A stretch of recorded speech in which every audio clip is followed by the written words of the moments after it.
இப்போ இந்த frequently asked questionல 238 அப்படின்ற விஷயங்களை வந்து நமக்கு கவர் பண்றாங்க. இதுதான் வந்து சர்க்குலர்ல கவர் பண்றாங்க. சர்க்குலர் கவர் பண்றதுக்கு முன்னாடி நம்ம வந்து பிராக்டிக்கலா நம்ம கடைசியில சர்க்குலர் போவோம். பிராக்டிக்கலா அதாவது வந்து என்ன பண்றோம் அப்படின்னும் போது SPL2 எப்படி ஆன்லைன்ல கேப்சர் பண்றது அப்படின்ற விஷயங்களை ஒரு போட்டோ வச்சிருக்கோம். அந்த போட்டோ வந்து இப்போ வந்து உங்களுக்கு வந்து காட்ட போறோம்.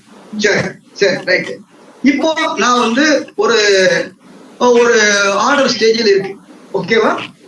ஆர்டர் ஸ்டேஜில் இருந்ததுன்னா என் ஆர்டர் நான் வியூ பண்றேன். அது 74ல ஆர்டர் இருக்கு. நான் ப்ரொசீட் பண்ண முடியுமா? 128A yes or no please. Yes or no? Big no. சரி ரைட். சிமிலர் கொஸ்டின் 74ல ஆர்டர் இருக்கு. ரிலேட்டட் ரிட்டர்ன் 16 சப்செக்ஷன் 4 ஆர்டர் இருக்கு. அதை வந்து ரெக்டிஃபிகேஷன்ல ப்ரொசீட் பண்ண முடியுமா? Yes or no?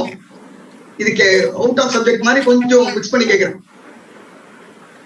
16 சப்செக்ஷன் 4 படி yes. Selvaraj sir, K Selvaraj sir, very good sir, thank you. Yes. அப்போ வந்து 73, 74, 107, 108 எல்லாம் ரெக்டிஃபிகேஷனுக்கு அடங்கும். ஆனா இங்க மட்டும் 73க்கு அடங்கும். ஓகே, இதுதான் தெரிஞ்சுக்கிற விஷயம். சரி, இந்த ஆர்டரை போர்ட்டல்ல போய் நம்ம பார்க்கணும். போர்ட்டல்ல டிமாண்ட் லெட்ஜர்ல அவுட்ஸ்டாண்டிங் இருக்கா இல்லையா? அப்படி பார்க்கும்போது அதுக்கு முன்னாடி நான் இந்த அப்ளிகேஷன் ஃபைல் பண்றதுக்கு முன்னாடி அந்த ஆர்டரை நான் வந்து போர்ட்டல்ல இருந்து ஒரு பிடிஎஃப்ல ஃபார்மேட்ல எடுத்திருக்கேன் இன்னொரு கிளையண்ட். அப்படி எடுக்கும்போது இந்த ஆர்டர் டேட் வந்து இயர் வந்து 19/20 பொருந்துமா? பொருந்தும். 73 பொருந்துமா? பொருந்தும். ரைட்டு.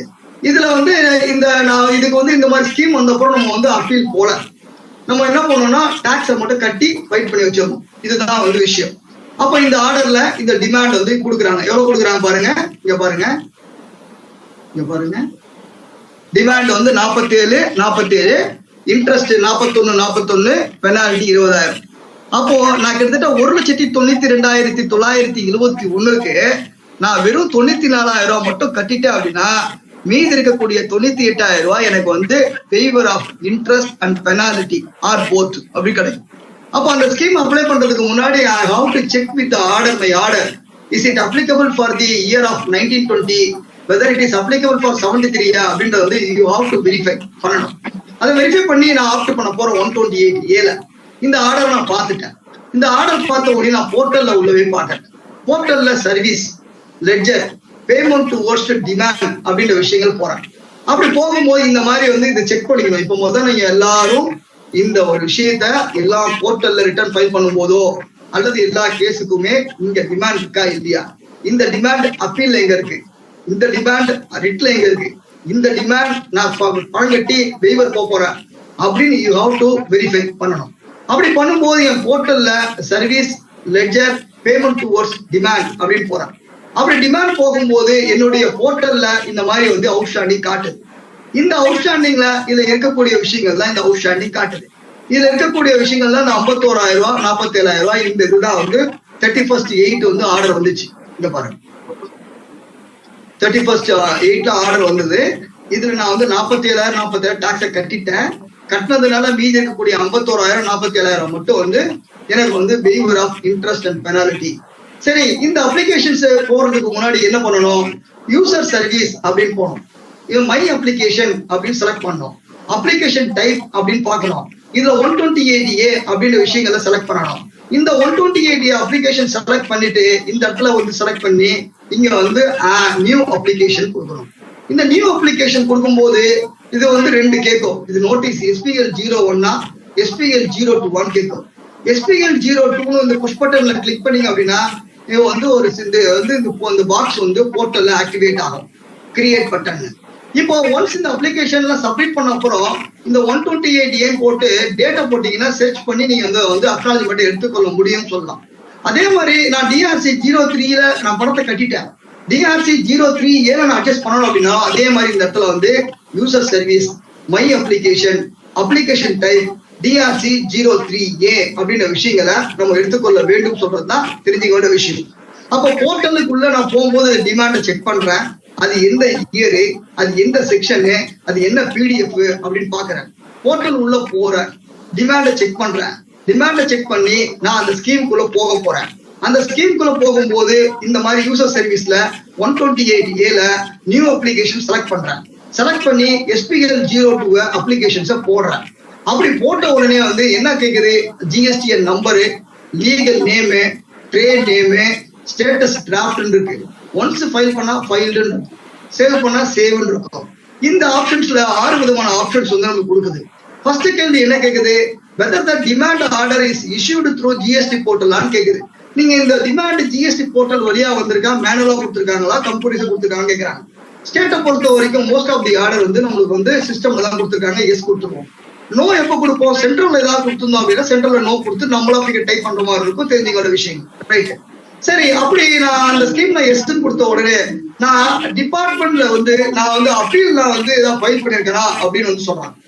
அப்படி அப்பீல் நான் ஃபைல் பண்ணிருந்தேன் அப்படின்னா வந்து 9C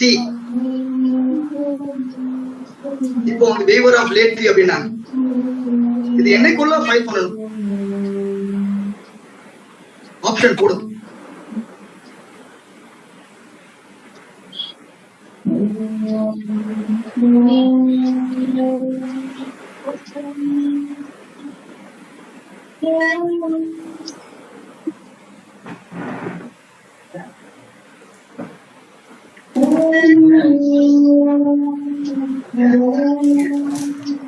சரி, thank you.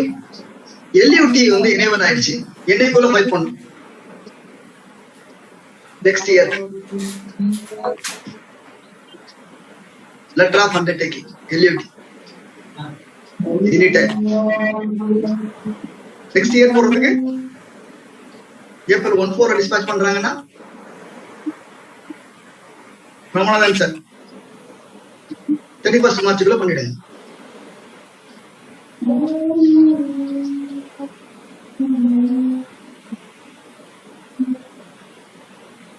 waiver of penalty and late fee என்ன section?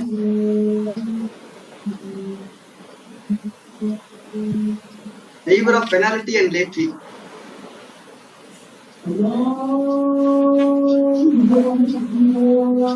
waiver of penalty and late fee. interest penalty கேக்குதா? yes yes Selvaraj sir, super sir. 128.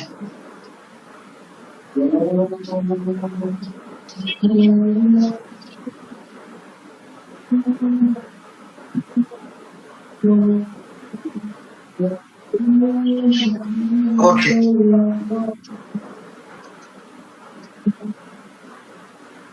Thank you sorry, thank you. Okay, continue பண்ணலாம். ஓகே, இந்த அப்ளிகேஷன்ஸ்ல நான் வந்து ஆன்லைன் போர்ட்டல்ல GST போர்ட்டல்ல வந்திருக்கா, எஸ் கொடுக்குறேன். S கொடுத்த உடனே வந்து ஏதாவது ஆன்லைன் போர்ட்டல்ல வரலன்னா நோ கொடுக்குறேன். ரைட்டுங்களா? ஓகே, இப்போ இந்த அப்ளிகேஷன்ஸ் வந்து நான் வந்து போடும்போது நான் ஆல்ரெடி நான் அப்பீல்ல ஃபைல் பண்ணியிருந்தேன் அப்படின்னா வந்து எஸ் கொடுக்கணும். அப்பீல்ல ஃபைல் பண்ணலன்னா நோ கொடுக்கணும். இப்போ நான் அப்பீல்ல ஃபைல் பண்ணி இப்போ நோ கொடுக்குறேன். ஓகே, எந்த பிரச்சனையே இல்லை. சப்போஸ் நான் அப்பீல்ல ஃபைல் பண்ணிருக்கேன் அப்படின்னா வித்ரா பண்றதுக்கு ஆமா நான் அப்பீல்ல ஃபைல் பண்ணிருக்கேன் எஸ்ன்னு சொல்லணும். சரி, நான் இங்க வித்ரா பண்ணிருக்கேன் அப்படின்னும் போது நோ கொடுத்தா திட்டும். ஏன்னா நீ வந்து இந்த condition one of the condition நீ வித்ரா தானே பண்ணிருக்கணும், அப்ப எஸ் போடு அப்படின்னு சொல்லும். அப்ப எஸ் போட்டா மட்டுமே தான் உங்களுக்கு ரெண்டுத்துலயும் எஸ் போட்டா மட்டுமே எக்ஸிக்யூட் ஆகும். இது 73ல வருதா அல்லது 74ல வருதா அல்லது போத்ல வருதா அல்லது அதர்ல வருதா அப்படின்னு கேட்கும். நம்ம 73 அப்படின்னு கொடுத்துருவோம். கொடுத்துட்டு இது வந்து 75ல கவர் ஆகுதா, இது வந்து எஸ் ஆர் நோன் கொடுப்போம். இதுல எரோனியஸ் ரீஃபண்ட் ஏதாவது இருந்தா எஸ்னா எஸ், எரோனியஸ் ரீஃபண்ட் இல்லைன்னா நோன்னு சொல்லி கொடுப்போம். அப்ப இதுல கொடுக்கும் போது நம்மளை பொறுத்த வரைக்கும் சிம்பிளா தெரிஞ்சுக்கணும்னா GST போர்ட்டல்ல நான் வந்து எஸ் கொடுக்குறேன். நான் அப்பீல் ஃபைல் பண்ணல அப்படின்னா நோ கொடுப்பேன். அதுக்கப்புறம் நேரம் கடைசியில் எஸ் கொடுத்தா நெக்ஸ்ட் ஆகும். அப்பீல் கொடுத்திருந்தா எஸ் கொடுத்துக்க பண்ணணும். மற்றபடி வேற ஒரு பெரிய விஷயம்லாம் கிடையாது. புஷ் பண்ணி அப்ளிகேஷன் உள்ள போகுது. அப்ளிகேஷன் உள்ள போன உடனே வந்து ஃபர்ஸ்ட் வந்து என்ன கேக்குதுன்னா பேசிக் டீடைல் வந்து அவங்களுடைய மொபைல் நம்பர் கொஞ்சம் சேலஞ்சிங்கா தான் இருக்கு. 4 காட்டுது, ஏதாவது ஒண்ணு செலக்ட் பண்ணுங்க.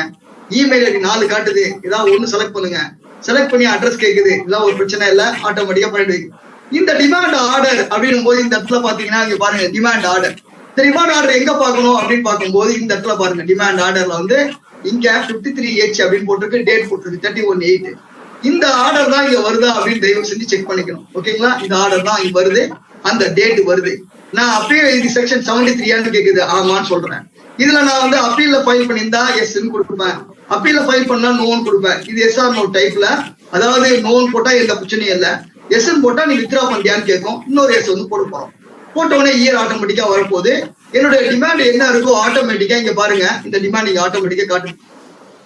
இங்க டிமாண்ட் 47,000 இந்த டிமாண்ட் ஆட்டோமேட்டிக்கா ஆட்டோ பாப்புலேட் ஆகும். நீங்க கையை வைக்க வேண்டிய அவசியம் ஒன்றும் இல்லை, ஆட்டோ பாப்புலேட் ஆகுது. ஆகும்போது ஏதாவது 1,20,000 ஃபார் எக்ஸாம்பிள் வருது அப்படின்னு நான் ஒரு எக்ஸாம்பிள் சொன்னேன். அந்த மாதிரி இருந்ததுன்னா இந்த 20,000 மட்டும் இங்க டைப் பண்ணுங்க, எதுவுமே இல்லைன்னா சைலண்டா இருந்தா போதும். இப்போ ஆட்டோமேட்டிக்கா இந்த பணத்தை வந்து நான் கட்டி நான் வந்து எலக்ட்ரானிக் லைபிலிட்டி ரிஜிஸ்டர்ல நான் வந்து DRC 7 போட்ட அப்புறம் லைபிலிட்டி ரிஜிஸ்டர் கட்டிட்டேன் அப்படின்னா அந்த நம்பர் ஆட்டோமேட்டிக்கா எனக்கு வந்து பேஸ் பண்ணி இந்த டாக்ஸ் வரையும் கட்டியிருக்கேன். எவ்வளவு பாருங்க, 47,000 ரூபாய். இங்க பாருங்க, இந்த 47,000 டிபார்ட்மெண்ட் 90 நாள் ஆனதுனால ரெக்கவரியில போன் பண்ணதுனால நான் பணத்தை டாக்ஸ் மட்டும் கட்டிட்டேன், கட்டி இன்ஃபார்ம் பண்ணிட்டோம், ஓகேன்ட்டாங்க. கட்டினதுனால அந்த கட்டின பணத்தை வந்து ஆட்டோமேட்டிக்கா அந்த லெஜர்ல இருந்து ஆட்டோமேட்டிக்கா எடுத்துக்கும். அப்ப எடுத்துக்கும் போது எலக்ட்ரானிக் கேஷாவோ எலக்ட்ரானிக் கிரெடிட்டாவோ நீங்க வந்து பண்ணிட்டீங்கன்னா அந்த பேஜை மட்டும் ஸ்கேன் பண்ணி நம்ம வந்து அப்லோட் பண்றதுக்கு வச்சுக்கணும், ஓகேங்களா? அப்போ டாக்ஸ் வரைக்கும் நான் பணத்தை கட்டிட்டேன் அப்படின்னு சொல்லி கொடுக்குறோம். கொடுத்த உடனே என்ன கேக்குது, இதுல வந்து நீ வந்து அந்த order copy, self certify order காப்பியை நீ என்க்ளோஸ் பண்ணணும்னு சொல்லுது. இந்த போடும்போது சம் சேலஞ்சிங் வந்து ஃபேஸ் பண்ண மாதிரி இருக்கு. இந்த ஆர்டர் நேம் வந்து ஸ்பேஸ் இருக்கக்கூடாது, ஐபட் இருக்கணும், இது இந்த 5 MB இருக்கணும், 4 ஃபைல் தான் இருக்கணும், இந்த மாதிரி விஷயங்கள் PDF இருக்கணும், JPG இருக்கணும், இந்த மாதிரி 5 MB தான் இருக்கணும், ஃபைல் நேம் வந்து அண்டர்ஸ்கோர் தான் இருக்கணும், ஸ்பேஸ் இருக்கக்கூடாது. இந்த மாதிரி சேலஞ்சிங் எல்லாம் கொஞ்சம் மெயின்டைன் பண்ற மாதிரி இருக்கும். பண்ணிட்டு இந்த இடத்துல வந்து அந்த ஆர்டர் காப்பியை அட்டாச் பண்றோம், அட்டாச் பண்ணி பேரை டைப் பண்ணி பண்றோம், அப்பீல் பண்றோம், அதே பண்ணுவோம். அதுக்கப்புறம் வந்து இந்த இடத்துல இருந்து வரும்போது வந்து ஏதாவது வித்ரா பண்ணியிருந்தோம் அப்படின்னா அந்த வித்ரா பண்ண அக்னாலஜ்மெண்ட் நம்பரை வந்து நம்ம வந்து ஒரு ARN வரும், அதை இங்க வந்து அட்டாச் பண்ணணும். DRC 03 3A கட்டியிருந்தா அந்த சேனல் நீங்க கொடுக்கணும். இல்ல சார் நான் நேரா DRC 7லயே போட்டு எலக்ட்ரானிக் கிரெடிட் லைபிலிட்டி ரிஜிஸ்டர்லயே கட்டிட்டேன் சார் அப்படின்னு சொன்னீங்கன்னா அந்த பேஜை மட்டும் கேஷாவோ கிரெடிட்டோ ஒரு PDF ஃபார்மேட்ல போட்டுட்டு நீங்க உள்ள வந்து நீங்க வந்து அட்டாச் பண்ணீங்க அப்படின்னா இந்த ஃபார்மை வந்து நம்ம வந்து இதுக்கு மேல நீங்க ஆசைப்பட்டு வேற ஏதாவது கொடுக்கணும்னு நினைச்சீங்க அப்படின்னா இந்த நீங்க சொல்றதுக்கு உண்டான ஒரு ஃபார்ம் இது மாதிரி வந்து 9ல கேட்போம், எனக்கு இன்னொரு ஃபார்ம் அட்டாச்மெண்ட் கொடுங்க. அந்த மாதிரி இந்த ஃபார்ம்ல நீங்க சொல்றதுக்கு ஆசைப்பட்டீங்க அப்படின்னா இந்த இடத்துல எனி அதர் சப்போர்ட்டிங் டாக்குமெண்ட் இருந்தது அப்படின்னா நீங்க அட்டாச் பண்ண முடியும் சொல்றதுதான்.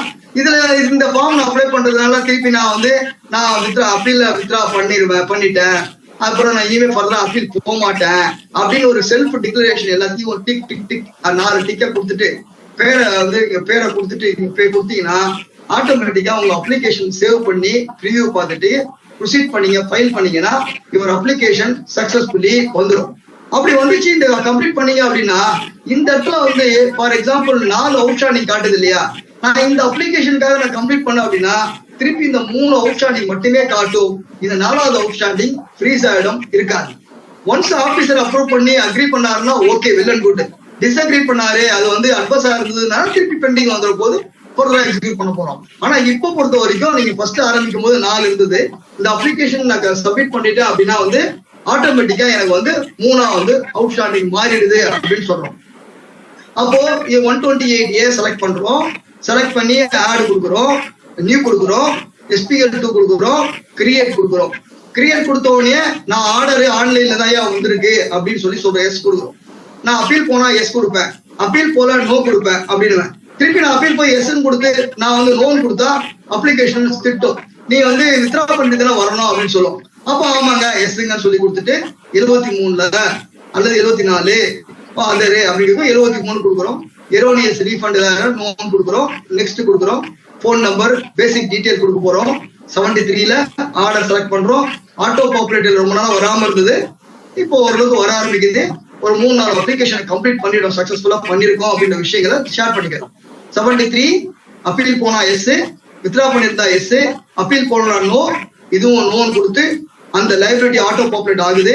ஏதாவது 16 சப்செக்ஷன் 5 படி 16 சப்செக்ஷன் 6 படி ஏதாவது இருந்தது அப்படின்னா இங்க இந்த இடத்துல வந்து அமௌண்ட்டை போட்டுட்டு பணம் கட்டியிருந்தீங்க, லைபிலிட்டி ரிஜிஸ்டர் கட்டியிருந்தீங்கன்னா ஆட்டோமேட்டிக்கா பிக் பண்ணும். DRC கட்டினீங்கன்னா DRC 03 போட்டீங்கன்னா இந்த இடத்துல சொல்லும் DRC 03 அந்த 3A கட்டிருக்கீங்க அப்படின்னு சொல்லும். நம்ம அந்த மாதிரி எக்ஸ்பீரியன்ஸ் பார்க்கல, ஆட்டோமேட்டிக்கா இதா இப்படிதான் வந்து இன்ஸ்ட்ரக்ஷன் கொடுத்துருக்காங்க. இந்த அப்ளிகேஷன்ல அட்டாச் பண்ண என்னோட ஆர்டர் காப்பி, என்னுடைய ரிட்டு வித்ரா பண்ண காப்பி, என்னுடைய டிஆர்சி 03A டிஆர்சி 03 இல்லைன்னா வந்து இது இப்போ நான் வந்து டிஆர்சி 7ல பே பண்ணிட்டேன்னா அதுக்கு ஒரு 3 வராது. அப்ப அந்த பேஜை மட்டும் அந்த வந்து ஸ்கேன் பண்ணி அந்த இடத்துல பேமெண்ட் லிஸ்ட்ல போட்டு நம்ம அப்லோட் பண்ண முடியும் சொல்றதுதான். டிக்ளரேஷன் கொடுத்து டிக் பண்ணி உள்ள போறோம், போயிட்டு அப்ளிகேஷனை கம்ப்ளீட் பண்றோம். ரைட்டு, இது நார்மலா இருக்கிற விஷயங்கள் நம்ம வந்து பண்ணிடுவோம், எந்த பிரச்சனையும் இல்லை. இப்போ நான் வித்ரா பண்ணணும் அப்படின்னு சொன்னேன், அப்பீல் இருந்தா வித்ரா பண்ணணும். அப்பீல் இருக்கும் வித்ரா பண்ணும்போது இந்த இடத்துல வந்து இந்த மை அப்ளிகேஷன் அப்பீலன் டு அப்பீலன் அத்தாரிட்டியை போயிட்டு நான் டேட்டை கொடுத்து செலக்ட் பண்ணா நான் அப்பீல் ஃபைல் பண்ண அப்ளிகேஷன் வந்துடும். அதை கிளிக் பண்ணி உள்ள போனா இந்த போர்ட்டல்ல இந்த மாதிரி ஆப்ஷன்ஸ் வருது. இந்த இடத்துல லெஃப்ட் சைட்ல பார்க்கும்போது வித்ராயல் அப்படின்னு ஆப்ஷன் வருது. இந்த வித்ராயலை கிளிக் பண்ண அப்படின்னா வந்து இந்த இடத்துல வந்து அப்ளை ஃபார் வித்ராயல் அப்படின்னு வருது. இந்த அப்ளை ஃபார் வித்ராயல் அப்படின்னு கிளிக் பண்ண உடனே வந்து ஆட்டோமேட்டிக்கா வந்து என்ன கேக்குது அப்படின்னா வந்து என்ன ரீசனுக்காக பண்ற அப்படின்னு கேக்குது. அந்த ரீசனை போது ஆப்ட் ஃபார் 128க்காக ஒய் நோட்டிபிகேஷன் நம்பர் நான் போறேன் அப்படின்னு உங்களுக்கு தெரிஞ்ச லாங்குவேஜ்ல போட்டீங்க அப்படின்னா எனி அதர் ரீசன் அப்படின்னு மென்ஷன் பண்ணி இந்த இடத்துல வந்து டைப் பண்ணி காரணங்களை கொடுத்துட்டு நான் வந்து ஏதாவது நீங்க வந்து அந்த ஆபீசர் லெட்டர் எழுதுறீங்க, எல்லாம் நீங்க ஏதாவது ட்ரோன்ஸ் தான் கொடுக்குறீங்க, அல்லது நீங்க ஏதாவது நீங்க அட்டாச் பண்ணணும் அப்படின்னா அட்டாச் பண்ணிட்டு திருப்பி ஐஎன் போட்டு ஓடிபி போட்டீங்க அப்படின்னா you will get for the இந்த ப்ராசஸ்ல ஒரு அக்னாலஜ்மெண்ட் வரும். இந்த அக்னாலஜ்மெண்ட் இந்த ஏஆர்என் வந்த உடனே வந்து ஆர்டர் அப்ரூவ் ஆகுமானா தெரியல. ஆர்டர் அப்ரூவ் ஆகுனா இந்த அக்னாலஜ்மெண்ட் காப்பியை வச்சுட்டு அட்டாச் பண்றோம். ஆர்டர் ஒன்ஸ் கொடுத்தாங்க அப்படின்னா அது வந்து 1 மந்த்துக்குள்ள பண்ணணும் கொடுத்துருக்காங்க. அது எப்படி அப்லோட் பண்ணணும் அப்படின்ற விஷயங்கள் தெரியல. இதுதான் வந்து நம்ம தெரிஞ்சுக்க வேண்டிய விஷயங்கள். சரி, ரைட்டு. இப்போ இது வந்து இதுதான் வந்து இந்த அப்பீல்ல எப்படி வித்ரா பண்றோம் அப்படின்ற விஷயங்கள் நம்ம வந்து தெரிஞ்சுக்கலாம். சரிங்க சார், இப்போ இந்த இதுல வந்து சர்க்குலர் கொடுத்தாங்க. இந்த சர்க்குலர்ல வந்து இந்த இடத்துல சர்க்குலர் கொடுத்தாங்க. ஒரு விஷயம்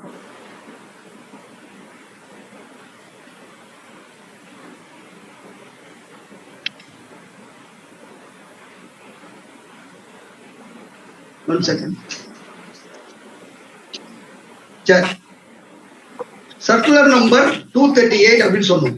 இந்த 238 சர்க்குலர் சொன்னதுல வந்து இதுல வந்து ஒரு 16 பாயிண்ட்ஸ் வந்து கவர் பண்றாங்க. நம்ம வந்து எந்த செக்ஷன் சொன்னோம், 128A ரூல் ஓரளவு கையாண்டோம். நோட்டிபிகேஷன் வந்து சொன்னோம், 2021 நோட்டிபிகேஷன்ல பேமெண்ட் ரூல் எல்லாம் சொன்னோம். அப்போ வந்து ஃபார்ம்ஸ் 8 விதமான ஃபார்ம் சொன்னோம். இப்ப சர்க்குலர்ல 238ல வந்து ஒரு 16 பாயிண்ட்ஸ்ல எனக்கு தெரிஞ்ச ஒரு 10 பாயிண்ட்ஸ் மட்டும் நான் கவர் பண்றேன். இப்போ சார் நான் இந்த ஸ்கீம் அனௌன்ஸ் பண்றதுக்கு முன்னாடியே நான் பணத்தை கட்டிட்டேன் சார் அப்படின்னா பிகேஎஸ் இந்த ஸ்கீமுக்குள்ள எலிஜிபிலிட்டி அப்படின்றாங்க. ஓகேங்களா, தெரிஞ்சுக்கலாம். நான் நோட்டிஃபை பண்ற டேட்டுக்கு முன்னாடியே நான் பணத்தை கட்டிட்டேன், ஆனா இன்ட்ரெஸ்ட் பெனால்ட்டி மட்டும் பெண்டிங் இருக்கு சார்னா பிகேஎஸ் பண்ணிக்கலாம், டாக்ஸ் கட்டிட்டீங்கன்னா. சரி சார், நான் கட்ட வேண்டிய லைபிலிட்டி ஆபீசர் ரெக்கவரி பண்ணிட்டார், டாக்ஸ் ரெக்கவரி வந்து பண்ணிட்டார், டாக்ஸ் ரெக்கவர்டு தேர்ட் பார்ட்டி. நான் கட்ட வேண்டிய டாக்ஸ் என்னுடைய கிளைண்ட் கிட்ட இருந்து, நான் கட்ட வேண்டிய டாக்ஸ் கிளைண்ட் கிட்ட இருந்து இன்னொரு அசசி கிட்ட இருந்து வாங்கிட்டேன். தேர்ட் பார்ட்டி ரெக்கவரி டிஆர்சி 22 ஏதோ சம்திங் ஃபார்ம்லாம் போட்டு பண்ணாங்க இல்லையா. அப்ப ரெக்கவரி பண்ணிட்டாங்கன்னா அப்ப நான் கட்ட வேண்டிய டாக்ஸ் அவர் கட்டிட்டார், ஆன் பிகாஃப் ஆஃப் என்னுடைய பணத்தை வந்து அவர் கட்டிட்டார். அப்போ இந்த ஸ்கீம்ல போக முடியுமானா பிகேஎஸ் அந்த டாக்ஸுக்கு போக முடியும் அப்படின்றாங்க. சரி சார், டாக்ஸ் ஆபீசரு இன்ட்ரெஸ்ட் பெனால்ட்டியை ரெக்கவர் பண்ணிட்டாரு, ஓகேங்களா, பண்ணிட்டாரு. அந்த ரெக்கவர் பண்ணதை தயவு செஞ்சு வேற சப்சிக்வெண்ட் டாக்ஸ் அட்ஜஸ்ட் பண்றதுக்கு விடுங்கன்னு கேட்டீங்கன்னா பிக் நோ, போக முடியாது. 128 கேபிட்டல் A 1/3 ப்ரொவிஷன் படி போக முடியாது அப்படின்றத சொல்றாங்க, ஓகேங்களா. சரி சார், டாக்ஸ் நான் பே பண்ணிட்டேன், பெனாலிட்டி இன்ட்ரெஸ்ட் எலிஜிபிலிட்டி 128லன்னா பிக் எஸ் பண்ண முடியும். இதுல இன்ட்ரெஸ்ட் அப்படின்னு நீங்க சொல்றீங்க, இதுல என்ன சொல்றாங்க, ஒரு இக்கனா வச்சிருக்காங்க, delaying of billing return, delaying of reporting of any supply இந்த மாதிரி இருந்தா அப்படின்ற விஷயங்கள் ஏதோ 75 சப்செக்ஷன் 12 படி ஒரு விஷயங்கள் கொடுக்குறாங்க. இது கொஞ்சம் ஃபர்தர் கிளாரிட்டி எனக்கு கொஞ்சம் கம்மியா தான் இருக்கு. இந்த விஷயங்களை செக் பண்ணி நம்ம வந்து பார்த்துக்கொள்ள வேண்டும் சொல்றதுனா தெரிஞ்சுக்கிற விஷயம். 5 பாயிண்ட் இருக்கு சார், 4 பாயிண்ட் கட்டுறேன், 1 பாயிண்ட் கட்டல அப்படின்னு கேட்டீங்கன்னா பிக் நோ. 5 பாயிண்ட் கட்டினா மட்டுமே தான் இந்த ஸ்கீமுக்குள்ள போக முடியும் சொல்றதுதான் தெரிஞ்சுக்க வேண்டிய விஷயங்கள். ஓகே, சிஜிஎஸ்டி ஹெச்ஜிஎஸ்டிக்கு உண்டான டாக்ஸை கட்டினா அதுக்கு உண்டான இன்ட்ரெஸ்ட் பெனால்ட்டின்னு சொல்றீங்க சார். இந்த ஐஜிஎஸ்டி இந்த காம்பல்சரி செஸ்ஸுக்கு எல்லாம் கிடைக்குமானா பிகேஎஸ் கிடைக்கும் சார். டிரான்சிஷனல் கிரெடிட்ல தப்பா ஏதோ பிரச்சனை ஆயிடுச்சு சார், அந்த மாதிரி ஆர்டர் டாக்ஸ் இப்ப கட்டுறேன் சார், அந்த டாக்ஸ் இன்ட்ரெஸ்ட் பெனால்ட்டி அவைல் பண்ணிக்கலாமா பிகேஎஸ் பண்ணிக்கலாம் அப்படின்றாங்க. சார் பெனால்ட்டி லேட் ஃபீ கவர் ஆகுமா சார் அப்படின்னு கேட்கும் போது ஆமாங்க, பெனாலிட்டி கவர் ஆகும். 73லயும் 122லயும் 125லயும் பெனாலிட்டி கவர் ஆகும். சார் நாட் கவர்டு அப்ப என்ன? லேட் ஃபீயோ அந்த ரிடம்ஷன் ஆஃப் லேட் ஃபீயோ கவர் ஆகாது அப்படின்ற விஷயங்கள் கொடுக்குறாங்க. தெரிஞ்சுக்கிட்ட விஷயம். பேமெண்ட்டை நான் வந்து ஐடிசில அட்ஜஸ்ட் பண்ணலாமா? ஆமாங்க, எஸ் அட்ஜஸ்ட் பண்ணலாம். ஆனா அதுல அட்ஜஸ்ட் பண்ண முடியாத கூடாத விஷயம் வந்து ஆர்சிஎம், இ காமர்ஸ் ஆபரேட்டர், அதுக்கப்புறம் இந்த எரோனியஸ் ரீஃபண்ட், இன்ட்ரெஸ்ட், பெனாலிட்டி இதெல்லாமே வந்து நம்ம வந்து கேஷா தான் கட்டணும், கிரெடிட்ல பண்ண முடியாது. என்னுடைய ஆர்டர்ல 16 சப்செக்ஷன் 5 லேட்டர் ரிட்டர்னா இருந்தது அப்படின்னா இந்த அப்ளிகேஷன்ல கழிச்சுக்கு கொடுத்துக்கலாம், டிரெக்ட் பண்ணிக்கலாம் அப்படின்ற விஷயங்களை கவர் பண்றாங்க. சரிங்க சார், இப்போ ஆடிட்ல ஏடிடி 1 கொடுக்குறாங்க, ஏடிடி 2 கொடுக்குறாங்க, ஏஎஸ்எம்டி 10 கொடுக்குறாங்க, ஐஎன்எஸ் 0 கொடுக்குறாங்க. இந்த ஸ்கீம்குள்ள வரலாமா சார்? போக முடியுமா சார்? பிக் நோ, போக முடியாதுன்னு சொல்றதுதான் இந்த சர்க்குலர்ல வாட் எவர் லெவல் பெஸ்ட். எனக்கு தெரிஞ்ச ஒரு 16 பாயிண்ட்ல ஒரு 11 பாயிண்ட்ல கவர் பண்ணிருப்பேன். மீதி நீங்க படிச்சு நீங்க வந்து ஓரளவுக்கு தெரிஞ்சுக்கணும். ஒரு சிம்பிள் பாயிண்ட்ஸ் மட்டும் வந்து கவர் பண்ணுவோன்ற அடிப்படையில நம்ம வந்து கொடுத்துருக்கிறோம். தெரிஞ்சுக்க வேண்டிய விஷயங்கள் இந்த 128A வந்து சில விஷயங்களை வந்து நம்ம வந்து கடைசியில நான் வந்து கொஸ்டின் ஆன்சர்ல வருவேன். அதுக்கு முன்னாடி 16 சப்செக்ஷன் 5, 16 சப்செக்ஷன் 6 அமெண்டட் ஸ்கீம்ல இன்னொரு பார்ட், அந்த பார்ட்டை வந்து நம்ம வந்து பேசிக்கா ஒரு 5 மினிட்ஸ் அப்டேட் வரைக்கும் பார்க்க போறோம்.